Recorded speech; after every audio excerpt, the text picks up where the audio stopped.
श्री रत्नाकरण श्रावकाचार्य। विषय निदान आर्त ध्यान। तारीख 8/7/1999।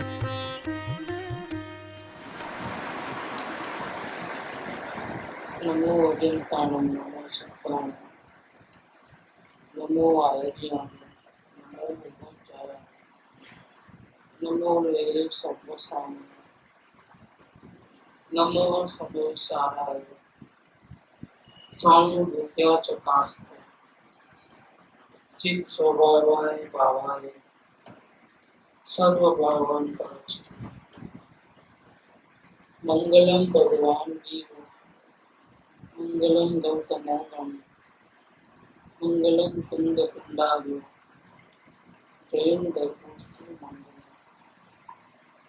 सर्वमंगल मांगल्य सर्व कल्याण कारकम दानम सर्वधर्माणि जैनम जयतु शासनम ओंकार बिंदु संयुक्त नित्यं ध्यायन्ति योगिनः आमदं मोक्षदं च ओंकाराय नमः। समर्थ आचार्य के रचित रत्नाकरण श्रावकाचार्य, उसका छठा अधिकार है भावना अधिकार। उसके अंदर अर्थ ज्ञान के 4 बोल जो है, इसमें आखिरी का जो है निदान अर्थ ज्ञान वो चल रहा है। जिस इच्छा से जीव को तकलीफ होती है वो सब अर्थ ज्ञान निदान। भविष्य काल की चिंता है, ऐसा करूंगा वो करूंगा, ये चाहिए वो नहीं चाहिए, कुछ भी चाहना रखे तो वो सब निदान में चले आता है। तो सम्यक दृष्टि को मूल से अपने स्वरूप की प्राप्ति हो गई, इसीलिए उसको कोई भी इच्छा नहीं होती है। लेकिन स्वरूप में ज्यादा देर रह नहीं सकता है अंदर, इसलिए उपयोग बाहर जाता है। और उपयोग बाहर जाता है तब उसकी एक इच्छा रहती है कि सत्संग निरंतर मिले, गुरु का सानिध्य निरंतर मिले, ऐसा इस प्रकार का सुविधा चाहते रहता है।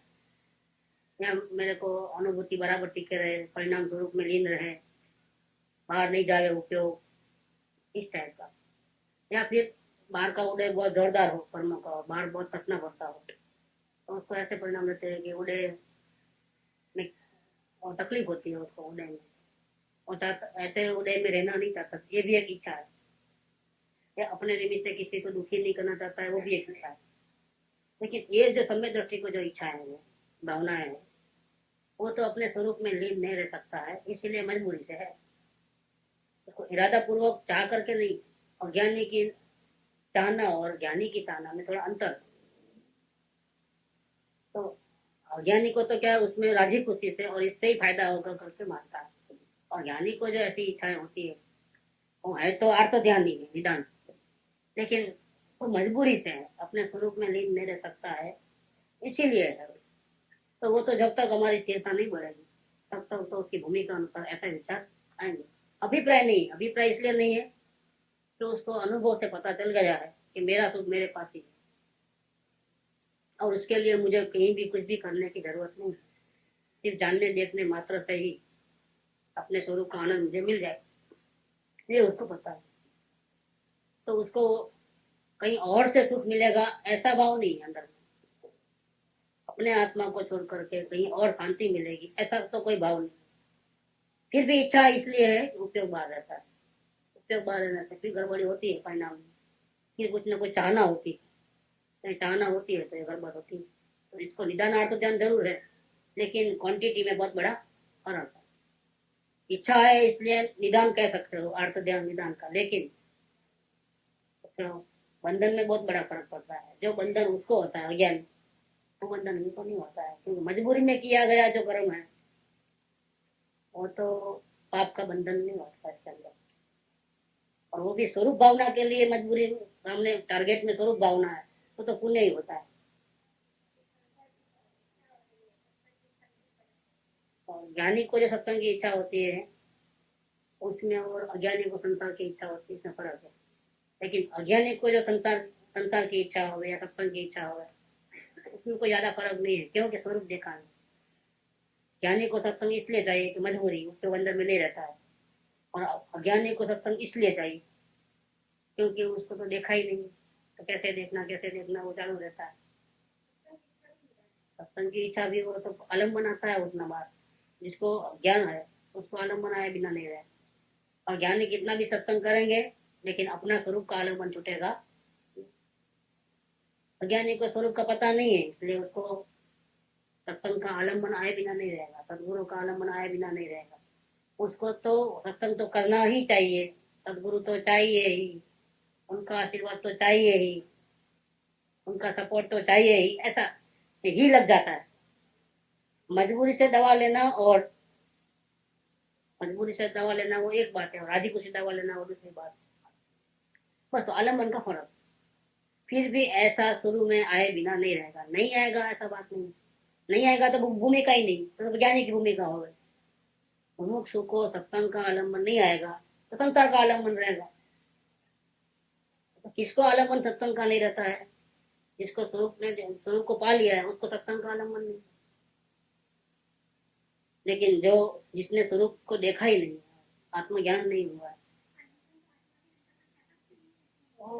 वही बात है ना।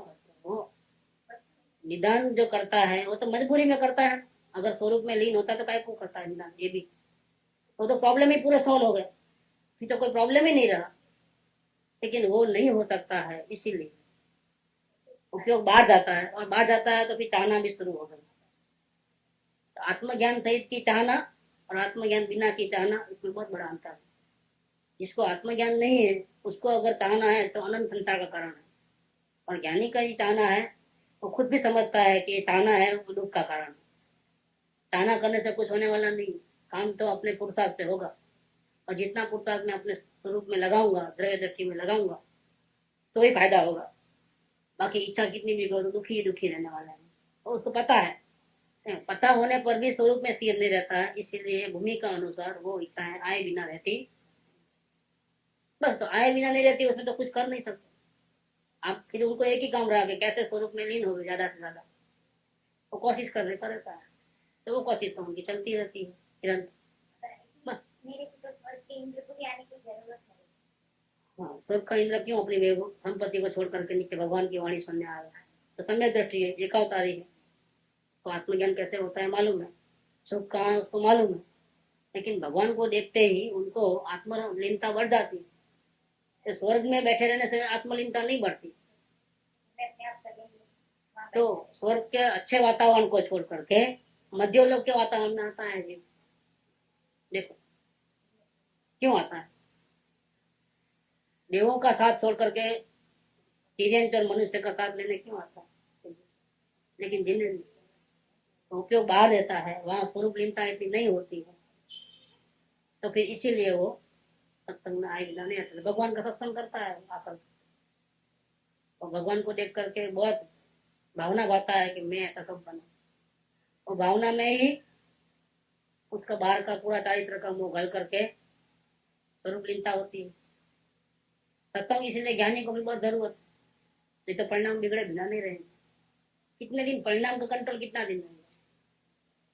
आपका द्रव्य दृष्टि का अभ्यास नहीं रहेगा तो परिणाम तो बिगड़ते देर नहीं लगेगी, तो चढ़ा होता है, बढ़ती ओट है।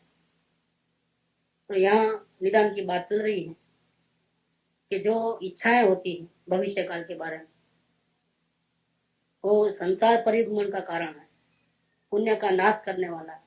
क्योंकि तो इच्छा से पाप का बंध होता है। तो जो भूतकाल में पुण्य किए थे, तो पुण्य तो अल्प किए है, और पाप किया है ज्यादा और निरंतर किया है।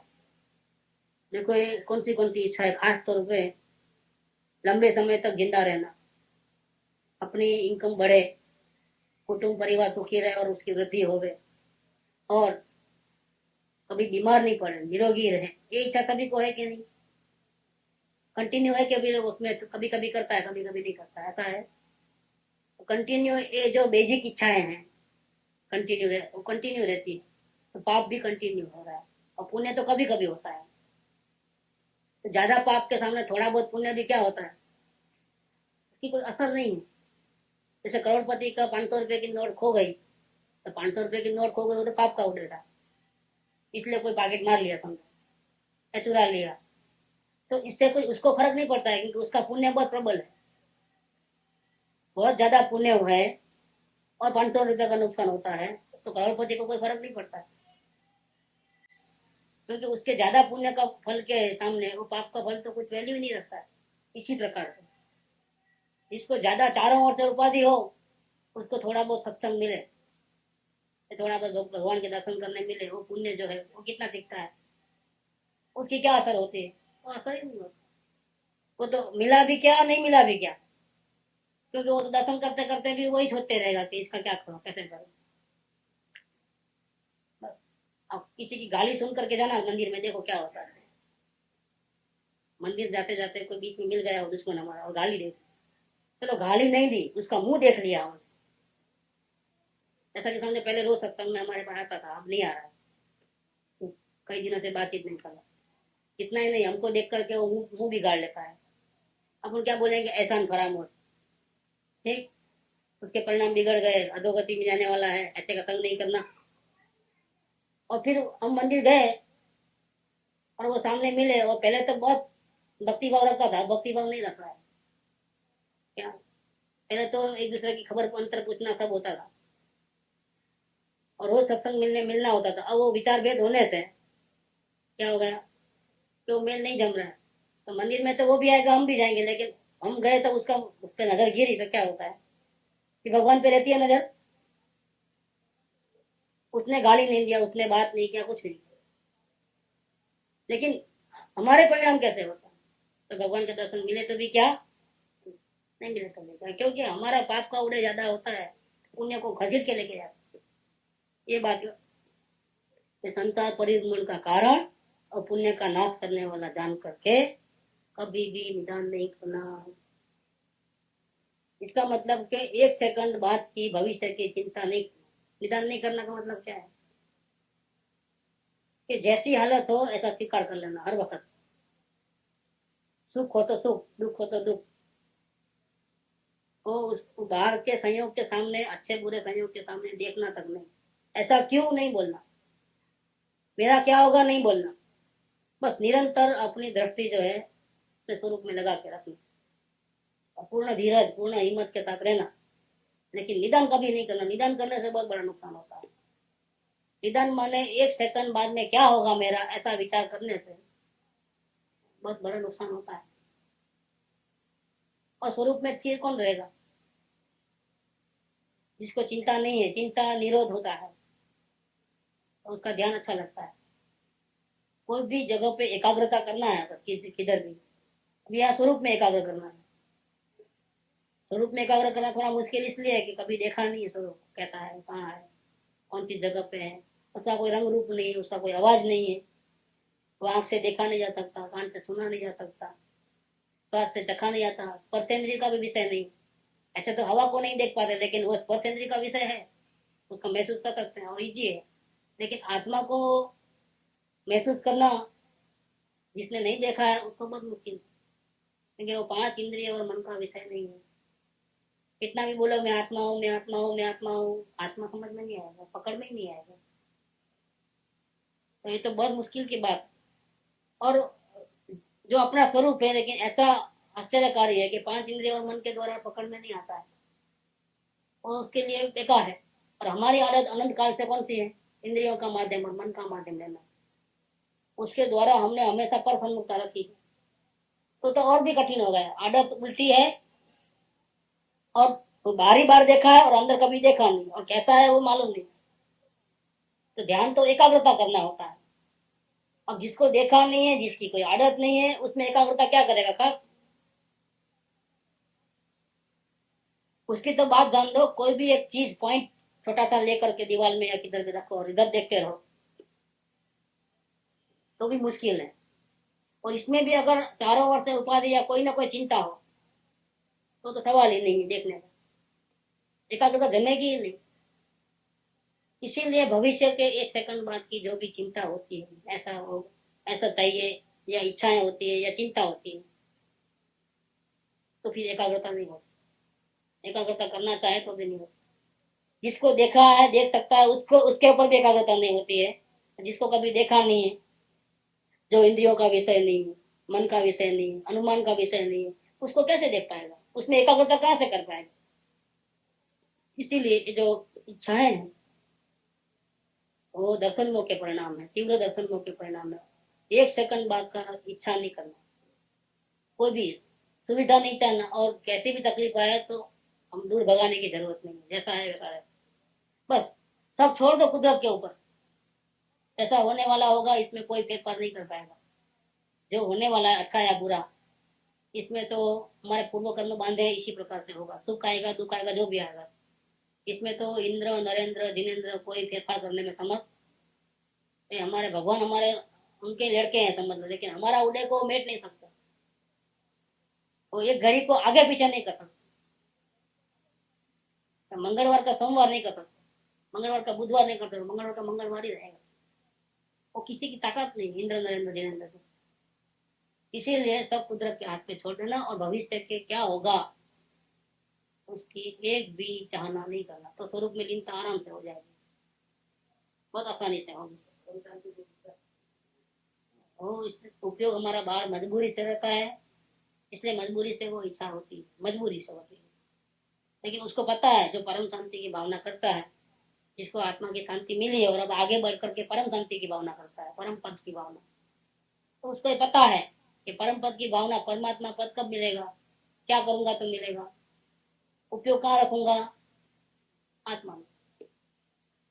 परम पद की भावना कहो या स्वरूप में लीनता की चाहना कहो, एक ही बात है। तो स्वरूप की लीनता नहीं है तो फिर दूसरा क्या करेगा, फिर इसका इच्छा ही रहेंगी ना। दो ही परिणाम होते हैं, या स्वरूप में लीनता होती है परम पद को प्राप्त करने के लिए, या स्वरूप में लीन रहो ऐसी भावना रहती है। दो में से एक तो परिणाम होंगे ही होंगे। लेकिन संसार में बहुत सा प्रसंग है, उसके कोई इच्छा ज्ञानी को नहीं होती। बहुत परिग्रह होता है तो भी उसको भोगने की इच्छा उसको नहीं होती। इसलिए समय सार में निद्रा अधिकार में ज्ञानी को निर्वांचक कहा है। इसको कोई इच्छा नहीं है, कोई परिग्रह नहीं। 96,000 रानी के बीच में रहता है और महलों में रहता है तो भी ज्ञानी को बिल्कुल परिग्रह नहीं है, ऐसा कहते हैं समय सार के अंदर।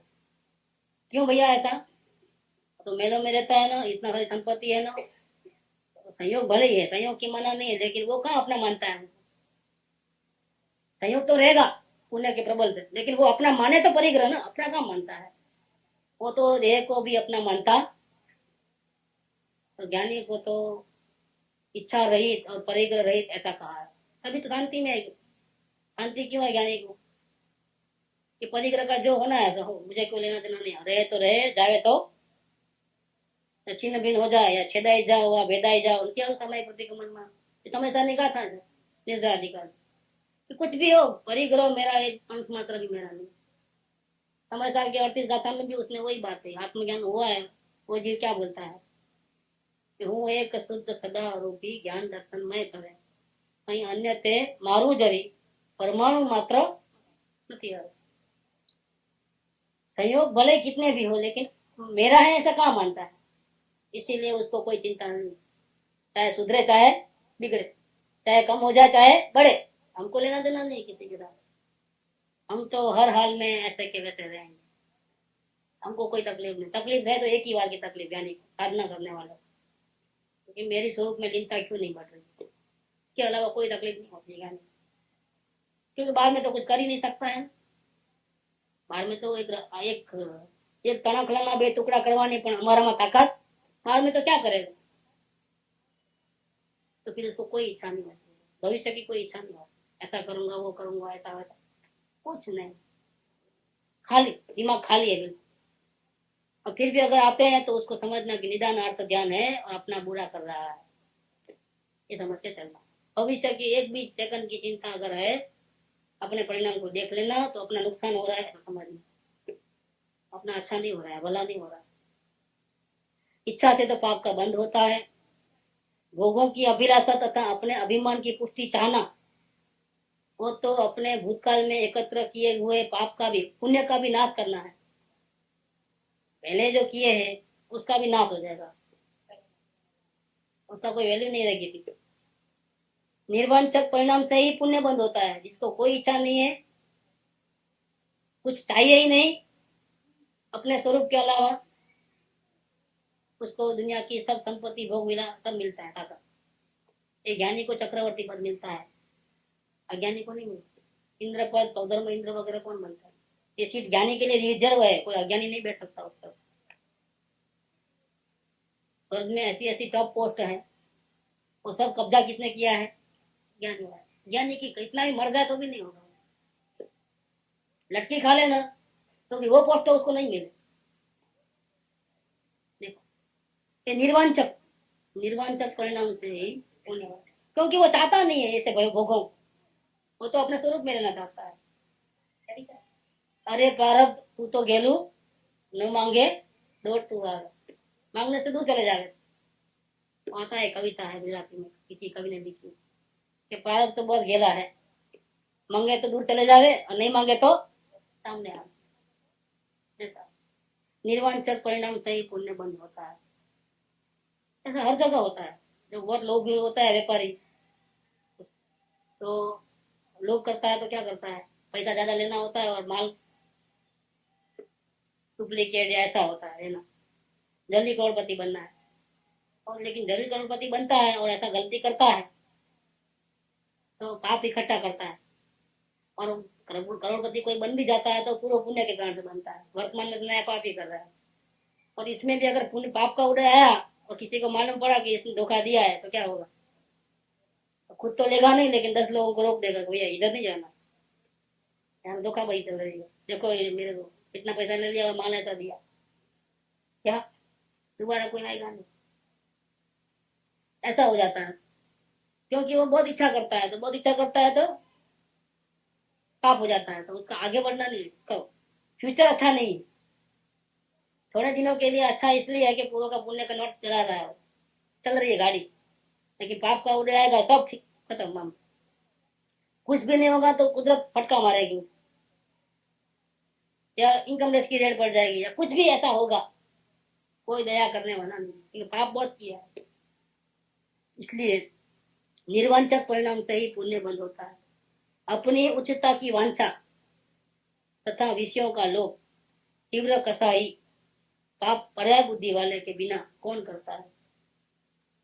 अपने को मान सम्मान की चाहना, आदर, या फिर 5 इंद्रियों के विषय भोगों का लोभ, ये तो मिथ्या दृष्टि, जो पर्याय बुद्धि वाला है, जो तीव्र कसाई वाला है, वही चाहेगा। तो मुमुक्षु है, ज्ञानी बनना चाहता है या कोई ज्ञानी है, वो ऐसा काम करते हैं।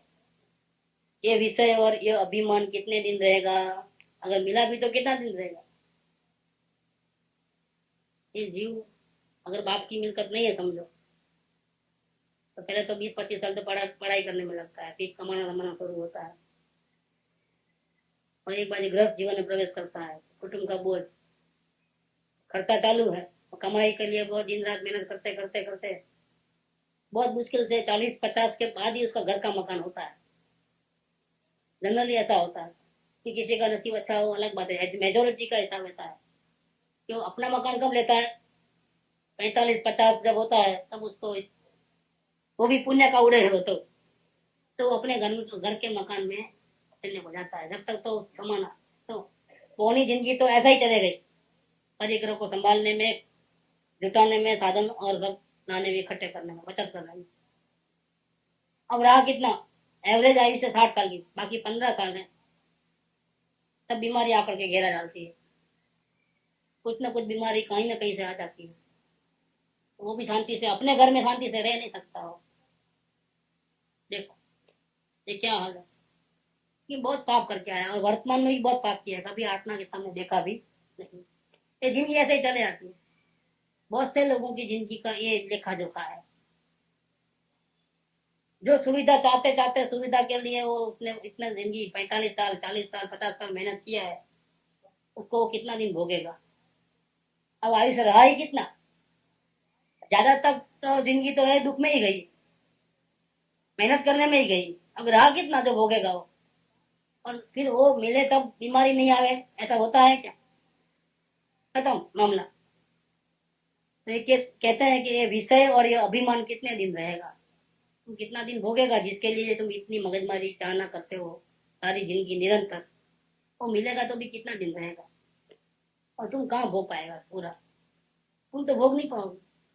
अनंत अनंत पुरुष इस पृथ्वी पर संपदावान, बलवान, रूपवान, विद्यावान होकर भी मृत्यु को प्राप्त हो चुके हैं। देखो, सब कुछ हासिल होने पर भी आखिर में तो उसका जीरो ही हुआ है। सिकंदर का है, सिकंदर को तो पुरान हो गया। अभी ये अपना प्राइम मिनिस्टर था ना, पीवी नरसिम्हा राव, सारी दुनिया उसको इंटेलेक्चुअल मानती है, बहुत सारी भाषाएं आती है, बहुत बड़ा पंडित गिना जाता है लिटरेचर के अंदर। और इतने टॉप पोजीशन में पहुंचने के बाद आज उसकी तो कोई गिनती नहीं है ना, है कोई गिनती? तो पूछता है, याद भी नहीं करता है उसको, तुम कैसे हो भैया, अच्छे हो कि बुरे हो। टॉप लेवल पे पहुंचने के बाद आज की क्या हालत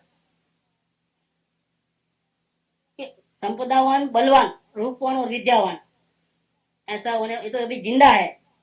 जिंदे हुए तो किसको भी कोई पूछना नहीं।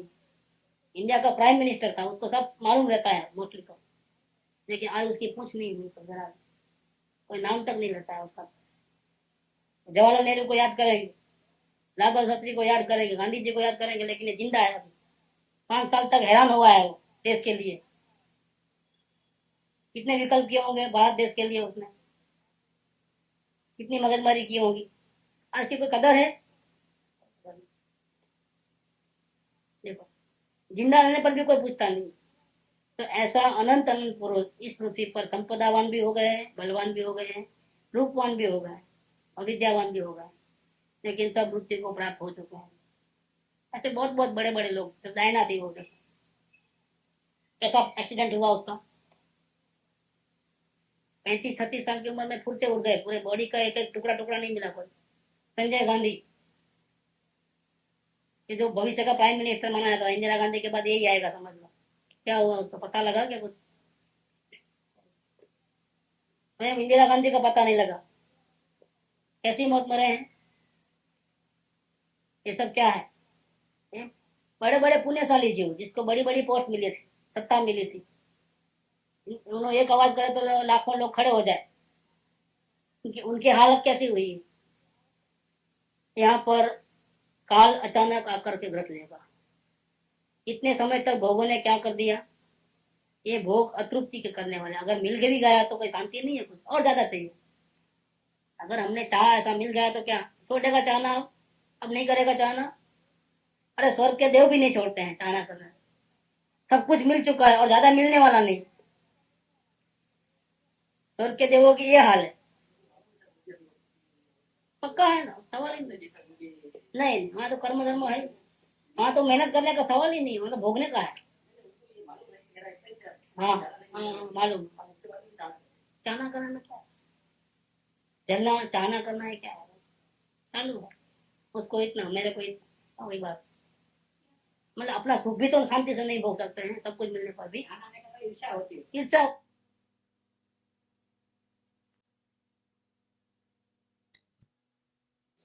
तो भी द एंड नहीं है, एंड है? कोई एंड नहीं है, और बढ़े और बढ़ेगा। ये तो अग्नि में घी डालो बस, इसके माफी है। तो कोई एंड नहीं है, कितना भी कर लो तो भी एंड नहीं है। ये भोग अतृप्ति के करने वाले हैं और दुर्गति को ले जाने वाले हैं।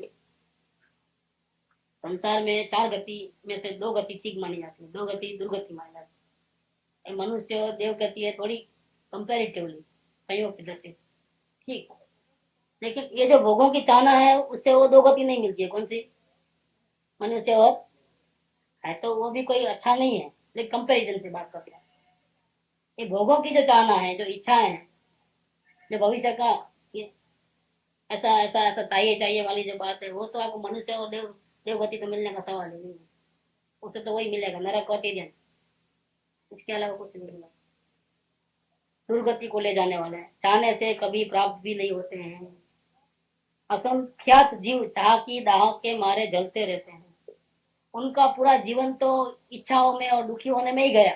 ऐसे बहुत से जीव, बहुत से मतलब कोई हार्डली करोड़ों में 1 आध 2 ऐसे होंगे जिसको चाह नहीं होती, बाकी सबको चाह रहती है, इच्छाएं अनंत रहती है। और वो उसका आयुष्य भी, आयुष्य पर्यंत उनकी यही हाल होती है। क्या ऐसा शांति का 1 सेकंड नहीं आता है कि चलो अब बहुत हो गया, बस शांति से बैठो। ध्यान तो कभी किया ही नहीं होगा, अवलोकन तो क्या बात है। क्योंकि निरंतर 1000 काम रहते हैं, वो 1000 काम रहने वाले को अवलोकन नहीं होता है, ध्यान नहीं होता है। अवलोकन और ध्यान भी किसका काम है?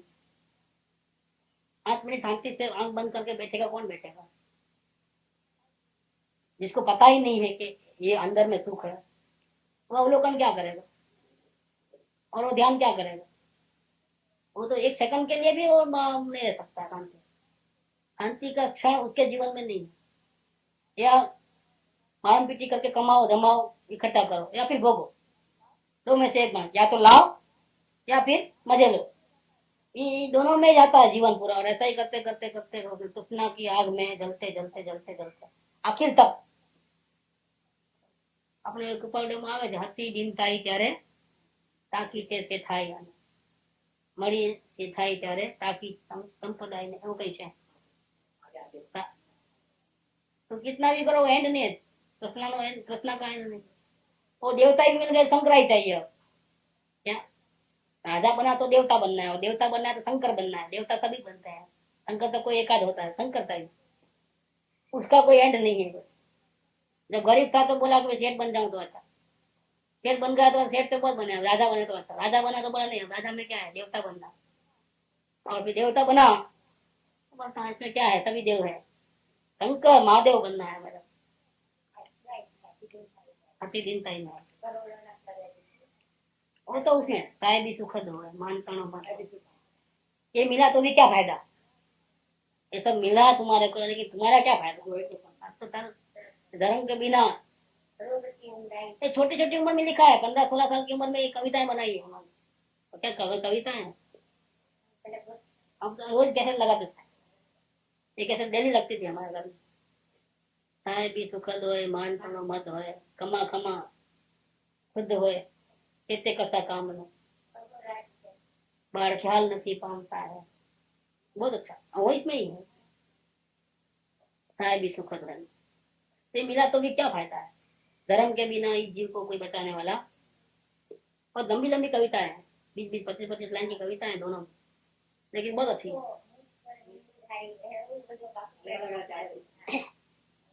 और ये बात भी ली है मृत्यु वाली बात, जन जानिए मन मानिए नवकार मुखे, बहुत सुंदर है वो। मोती तणी माड़ा मलकती मूल्य माने मलकती, ये जो है ना मोती की माड़ा पहन के फिरते हैं, बड़े बड़े सुरमे बड़े बड़े चक्रवर्ती, ये सब मृत्यु के काल में चले गए हैं, किसी का कोई चला नहीं। जो हाथ से लेकर के हाथी को मारने वाले थे वो मृत्यु के समय में मच्छर को भी नहीं भगा सकते थे, ऐसा लिया है, बहुत सुंदर लिया है। जिसकी बड़ी बड़ी मूछें थे और उसके ऊपर नींबू रखे तो भी आराम से रह सकते थे। ऐसे मूछधारी जो है वो भी जब मौत आए तो रोने लगे थे, भैया सब कविता है कृपा। देखो चाहने से कभी कोई प्राप्त नहीं होते हैं, असंख्य जीव चाह की दाह के मारे जलते रहते हैं।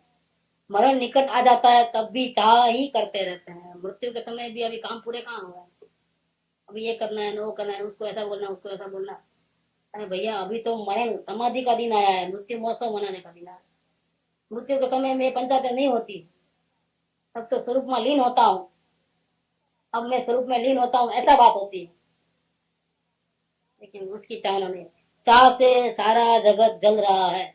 बताओ किसको चाहना नहीं है, कौन है जिसको एक भी इच्छा नहीं है। जगत के जीवों के ऐसी तृष्णा है कि जो 3 काल के राज्य से भी तृप्त नहीं होती। अशांति का मूल कारण यह है, आप कुछ ना कुछ चाहते हो जरूर, पूरी जड़ यहाँ है।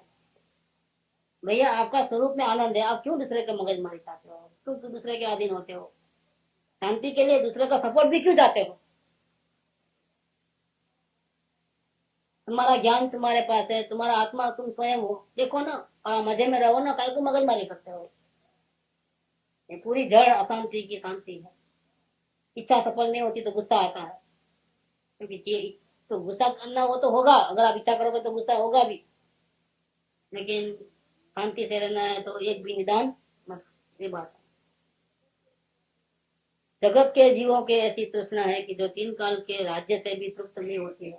सारी दुनिया मिल जाए, स्वर्ग लोक मध्य लोक पाताल लोक सब मिल जाए, सिर्फ भारत देश नहीं, स्वर्ग नरक और पाताल, मनुष्य और मध्य लोक और नरक और स्वर्ग, तीनों लोग मिल जाए ना, सब पे अधिकार चला है ऐसा हो जाए ना, तो भी ये शांति से नहीं बैठने वाला है।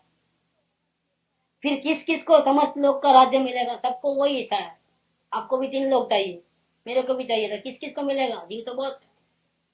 ये धूल समान अचेतन संपदा है। जैसे हीरा भी है या सोना भी है तो है क्या, वो परमाणु, और धूल भी क्या है, परमाणु। तो क्या जाति से तो कोई फर्क नहीं है, और धूल की कोई कीमत नहीं है, और इसकी तो 4,000 रुपये तोला है, और डायमंड तो है 35,000 रुपये कैरेट का। ये किसकी वैल्यू है, पुद्गल की वैल्यू है, और वास्तव में तो सब परमाणु परमाणु है, धूल धूल है। यह धूल समान अचेतन संपदा है, इससे आत्मा को क्या साध्य है, साध्य माने कौन सा सुख मिलने वाला है। संयोग बढ़ेंगे तो हमारे आत्मा को क्या शांति मिलने वाली है, क्या लाभ होने वाला है। लोक में संपदा परिग्रह अभिमान महादुखदायी है।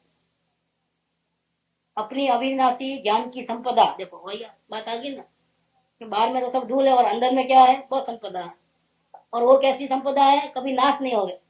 अपनी अविनाशी ज्ञान की संपदा, सुख संपदा, स्वाधीनता को पाकर सुखी होने का यत्न करो। संसार की, जगत की जो संपदा है, परिग्रह है और अभिमान है उसका, वो तो दुखदायी है, महादुखदायी। दुखदायी इतना नहीं, बहुत दुखदायी है। इसके मुकाबले में अपने आत्मा में जो संपदा है वो अविनाशी है।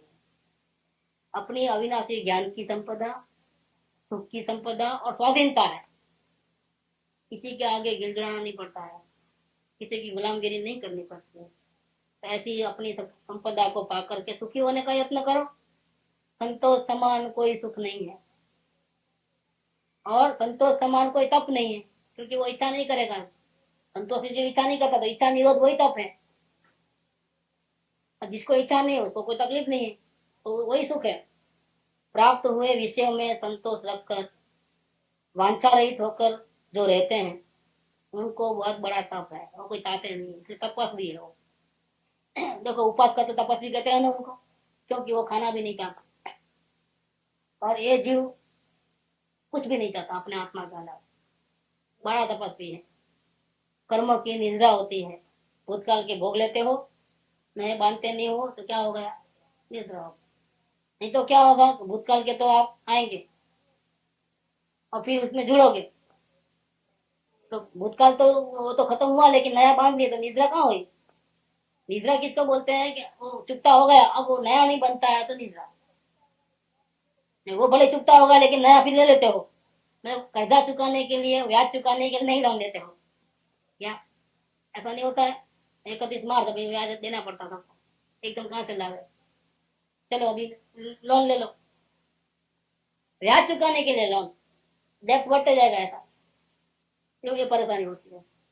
तो कर्म की निद्रा करते हैं जो संतोषी है, वो कर्म की निद्रा। जो वांछा करते रहते हैं उनको क्या मिलता है, अनंत अनंत जीव विषय कसायों की प्राप्ति के लिए तरफते तरफते मरकर दुर्गति को चले जाते हैं। ये इच्छा इच्छा इच्छा इच्छा में पाप बड़ा करके जो है ना उससे कम मिलता है, फिर और कम मिलता है। ऐसा करते करते आखिरी में ऐसा दिन आता है सिर्फ एक इंद्रिय रहता है, 5 इंद्रिय मन भी नहीं, फिर मन चले जाता है, फिर 5 इंद्रिय 4 इंद्रिय रहता है, फिर वो भी चले जाता है, 3 इंद्रिय वो भी चला, 2 इंद्रिय, और बाद में आखिरी में जमीन पानी अग्नि वायु में चले जाता है जीव, एक इंद्रिय चला। अब कोई बचाने वाला नहीं है। एक सांस में 18 बार जन्मना होगा, 18 बार मरना, 18 भाव करता है। और धर्म क्या करेगा, अपन 50 साल की उम्र में भी, इतनी बड़ी आयुष्य में भी आत्मदर्शन नहीं कर पाते हैं, इतनी बड़ी लंबी आयुष्य हो है तो भी मुश्किल है आत्मा में ध्यान लगाना। और इतनी सुविधा है, उसको तो एक इंद्रिय, और अपने को कितनी इंद्रिय, 5 इंद्रिय, और ऊपर से क्या है, अच्छा बुरा सोचने के लिए मन। तो इतनी सुविधा होने पर भी और सदगुरु का साथ होने पर भी हम आत्मज्ञान नहीं कर पाते हैं। लंबी आयुष्य है, 50 उसके मुकाबले में तो लंबी आयुष्य है, 50-60 साल की आयु, और निरंतर सत्संग करते हैं और भी नहीं करते हैं, मतलब रोजाना सत्संग मिलता है तो भी हमको आत्मज्ञान नहीं होता है, अभी तक नहीं हो रहा है। तो जिसको आयुष्य ही कितना है कि एक सांस में 18 बार 18 भाव करता है, और एक ही इंद्रिय, 5 इंद्रिय नहीं, मन तो है ही नहीं, सत्संग नहीं है, सदगुरु का साथ नहीं है, उसका क्या हाल है। अब आत्मा का दर्शन कब करेगा, ये पानी के जीव, अग्नि के जीव, जमीन के जीव, वायु के जीव उसका तो खत्म ही होगा ना, खेल खलास हो गया। उसको तो दुखी दुखी दुखी दुखी दुखी रहना है, और सुख की चाह करते करते करते के वहीं जीना, वहीं मन अनंत काल तक। तो उसको कब सत्संग सुनने को मिलेगा, कब सदगुरु का साथ मिलेगा? हाँ, सुख तो सबको चाहिए ना, जीव मात्र। आपको ज्ञान नहीं है तो भी सुख तो चाहते हो। ये पैदा होता ही बच्चा हंसता हंसता क्यों नहीं, रोता क्यों है? क्या कारण है बताइए तो? क्यों रोता है? किसी ने सिखाया रोना? रोना कोई सिखाता नहीं। और सब जगत के सभी जीवों को रोना आता है अच्छी तरह। क्यों रोता है? तो सुख चाहिए, भूख लगी है, अब क्या करोगे बोलो? और अंधेरी कोठड़ी में से एकदम 9 महीना रहे, एकदम प्रकाश में आया तो क्या हो जाए? आंख खुलता है? ताकत है उसकी आंख खोलने की? एडजस्ट नहीं कर पाता है अपने आप को। आंख बंद करके 9 महीना रहा है तो आंख कैसे खोलेगा वो? अगर वो आंख खोल पाए तो अंधा हो जाए, क्योंकि इतनी रोशनी वो सहन नहीं कर पाता है, उसमें इतनी कमजोरी। फटाके की आवाज, उसको कान बंद करने पड़ेंगे अपने को, माँ को, बच्चा पैदा हुआ है। खुला नहीं रख सकते, उसको लपेट देना पड़ता है ना, पूरा कपड़े में नहीं लपेटते हैं। देखो क्यों ऐसा? उसको भी सुख चाहिए। बहुत तकलीफ वाली बात है। 40 दिन तक बाहर नहीं निकलना, क्या बात? क्यों भाई? मंदिर में भी नहीं, क्यों? वातावरण में असर भी होता है। चिंता कितनी रहती है? तो ऐसा रहता है। सुख तो उसको भी चाहिए, तो उसका तो जीना मरना उसमें ही है, चाहना में ही रहता। चाहना करता है, फिर पाप करता है, फिर मरता है, फिर उसका जीना मरना वही है। अब उसको सत्संग कब मिलेगा कोई भरोसा नहीं है। अनंत काल निकल जाए कोई चांस नहीं है। जब मिलता है तो कदर नहीं, तो फिर कहाँ जाओगे? जब मिल रहा है तब कदर नहीं है, तब जल्दी से कार्य नहीं करते हो, तो फिर ऐसे दिन आएंगे तो क्या करोगे? वो आएंगे गारंटी से। इसमें तो 2 ही रास्ते हैं, या तो वहां जाना वापिस सेकेंडरी में, या फिर मोक्ष जाना। 2 ही रास्ते, और कोई रास्ता ही नहीं है तीसरा। स्टैंड बाय तो किधर भी नहीं, किधर भी आप 1 सेकंड भी शांति से बैठ नहीं सकोगे, गिरता तो नहीं किधर भी। अनंत अनंत जीव विषय कसायों की प्राप्ति के लिए तरसते तरसते मरकर दुर्गति को चले जाते हैं। तो अब खास बात बताते हैं, जो अवलोकन वाली बात है वो यहाँ आई। अतः अब सारांश, आर्त ध्यान का 4 पॉइंट बताया, उसका सारांश। अब यदि तुम्हारे हृदय में जिनेन्द्र के धर्म की सच्ची रुचि हुई है, तो अगर तुमको ज्ञानी की बात अच्छी लगती है, भाती है, मन को आत्मा को अच्छी लगती है, तो और विश्वास आता है, तो जो गुजर गई वस्तु उसका चिंतन मत करो। मतलब भूतकाल का मगजमारी मारो, चौकड़ी मारो। जो हो गया तो हो गया, गलतियां हो गई तो भले ही हो गई, उसको चौकड़ी लगा दो। आगामी की वांछा मत करो, हो गई बात। भविष्य की चिंता मत करो, जो होगा तो देखा जाए, जैसे दिन आएंगे एडजस्ट कर लेंगे अपने। और ऐसे मजबूरी में तो एडजस्ट करता ही है, नहीं आता है, मौत की घड़ी भी आती है, बीमारी भी आती है, तो क्या कर सकता है? रोते रोते भी एडजस्ट करना पड़ता है कि नहीं करना पड़ता है? तो ये समझदारी से करो एडजस्टमेंट। क्या बुरे दिन आएंगे तो क्या करता है? वो इच्छा हो या ना हो, बुरे दिन तो काटने ही पड़ते हैं ना, वो भी एक नाटक का हिस्सा है ना। तो वो आप द्वेष परिणाम से काटोगे, वो दिन दुखी होकर काटोगे, तो यहाँ काटना तो पड़ेगा ही पड़ेगा। अब ज्यादा तकलीफ ना हो भविष्य में, इसलिए दुखी होकर के नहीं काटना, समता भाव में काटना, इतनी बात है, और कोई बात नहीं है। दिन तो जो कर्म बांधे हैं वो तो भोगना ही है, मजबूरी में ही भोगना तो पड़ेगा ही पड़ेगा। बेटर ये है कि भविष्य की कोई चिंता मत करो, आगामी की वांछा मत करो। अब भूतकाल का भूल जाओ, भविष्य की चिंता मत करो, वांछा मत करो। अब रहा कौन सा? तथा वर्तमान काल में जो कर्मों का शुभ और अशुभ रस उदय में आया है, वर्तमान काल में क्या हुआ है? या अपनी इच्छा के अनुकूल है तो शुभ है, और अपनी इच्छा के अनुकूल नहीं है तो अशुभ है। भूतकाल में जो कर्म बांधे थे उसका उदय आया है, चाहे अच्छा आया हो चाहे बुरा आया, ये वर्तमान काल में है। अब क्या करना, भोगना तो पड़ेगा ही, काटना तो पड़ेगा ही दिन। कैसे? राग द्वेष रहित होकर के भोगो, अच्छा बुरा मत करो। अगली बात, दिस इज टेक्निक। संसार में रहने की ये कला है, शांति से रहने की। अगर ये टेक्निक नहीं आई हमारे को तो हम निरंतर दुखी रहेंगे। और ये टेक्निक आ गई तो सुखी हो। आश्चर्य की बात यह है कि सब सुख को चाहते हैं, ठीक है, लेकिन ये टेक्निक अब किसी को पता नहीं, ठीक। इसलिए जो भी करते हैं वो सब क्या करते हैं, सुखी होने के लिए जो कुछ भी करते हैं उसमें क्या मिलता है उनको। और सबसे बड़ी आश्चर्य की बात वो है कि सुखी होना चाहते हैं और बहुत से दुर्भाग्यशाली जीवों को पता नहीं है, लेकिन हमको पता चल चुका है कि क्या करना चाहिए। क्या इसके बावजूद भी गलती करते हैं, उसको क्या बोलोगे आप? जिसको मालूम नहीं है वो गलती करते हैं अनजाने में, लेकिन हमको अभी मालूम भी होगा कैसे रहना चाहिए, फिर भी हम ऐसा दे रहते हैं। तो फिर क्या है हमारा हाल? हमारे हाल क्या है कि हमारे ऐसा मूर्ख और दूसरा कोई नहीं रहता। वर्तमान काल में जो कर्म का शुभ अशुभ रस उदय में आया है उसे राग और द्वेष रहित होकर के भोगो। न कोई अच्छा है न कोई बुरा है, तो फिर भी अपने कोई तकलीफ हो रही है, उसकी पूरी जिम्मेदारी।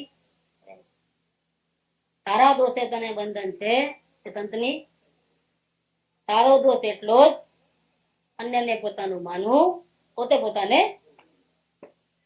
अपना स्वरूप का ज्ञान नहीं करते, वो सबसे बड़ा गलती है। यह जो शुभ अशुभ का संयोग है, फिर ये क्या है, क्यों आया उदय में? नहीं भले आया है, कर्मों का उदय है, हमारा स्वभाव नहीं है। इस प्रकार निश्चय करके आगामी वांछा का अभाव करके निदान नाम के अर्थ ध्यान को, इच्छाओं को जीतना चाहिए। ये यहाँ पर निदान का चैप्टर पूरा हुआ। निदान का 2 दिन और चला, पहले भी बीच में चला था, फुलपा जी में फास्ट चलाया था, बाद में एक दिन चला था लाभ को, और आज फिर दोबारा कल और आज अपना निदान का 2 दिन और चला है। यहाँ अपना पूरा करेंगे, कल से रौद्र ध्यान चालू होगा। सुख धाम अनंत सुसंत चही, दिन रात रहे तद ध्यान मही। प्रशांति अनंत सुधामय जे, प्रणमो पद तेवर तेजयते। प्रणमो पद तेवर तेजयते। प्रणमो पद तेवर तेजयते।